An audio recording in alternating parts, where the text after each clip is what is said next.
ఉదయకాలమున మీ కుటుంబాలకు యేసు నామములో శుభములు కలుగునుగాక. ఈరోజు వర్తమాన ధ్యానాంశం, వారిని ఆటంకపరిచితే. మత్తయి సువార్త 12:30.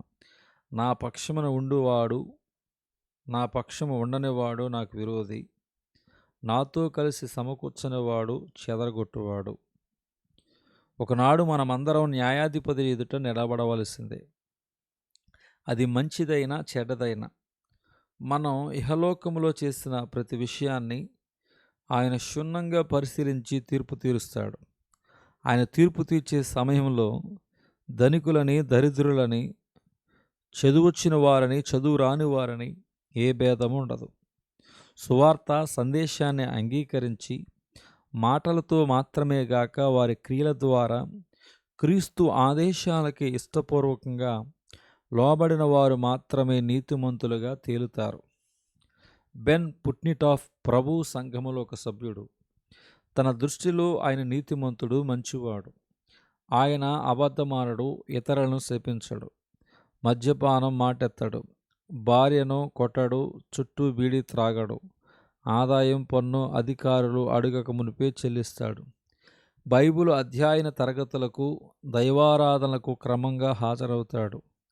ప్రభుత్వ, ప్రైవేటు బిల్లులు ఏమున్నా సమయానికి ముందే కట్టేస్తాడు. కానుకలు క్రమంగా అర్పించుకుంటాడు. సంవత్సరాలు దొర్లిపోయాయి, వయసు పెరిగింది. వృద్ధుడైన పుట్నిటాప్ ఒకరోజు మరణించాడు. నీతిమంతుడైన న్యాయాధిపతి ఎదుట నిలబడ్డాడు. బెన్, అనేక మంది నా ప్రేమను తెలుసుకొనకుండా నీ ప్రవర్తన బట్టి వారిని నీవు ఆటంకపరుస్తూ ఉండేవాడవని నీ మీద నేరం మోపబడింది. ఈ నేరం నిజమా? నేరం అంగీకరిస్తావా లేదా అని అడిగాడు న్యాయాధిపతి.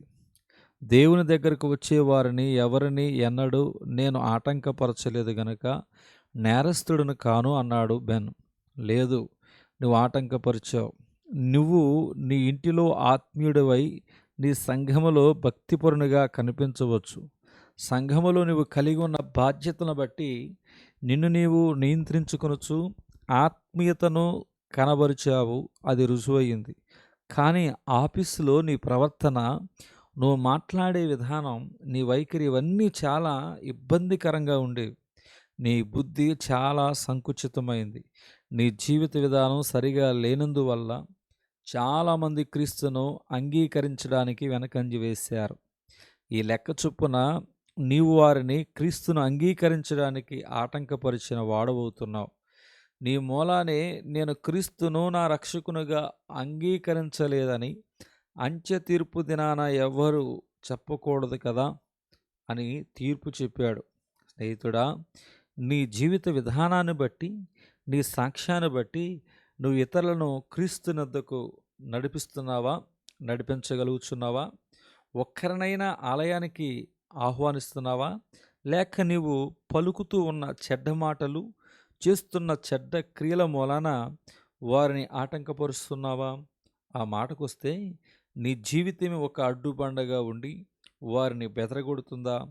నీవు ఏ కోవకు చెందినవాడవు, చెందిన దానివి? ఒకసారి పరిశీలించుకో.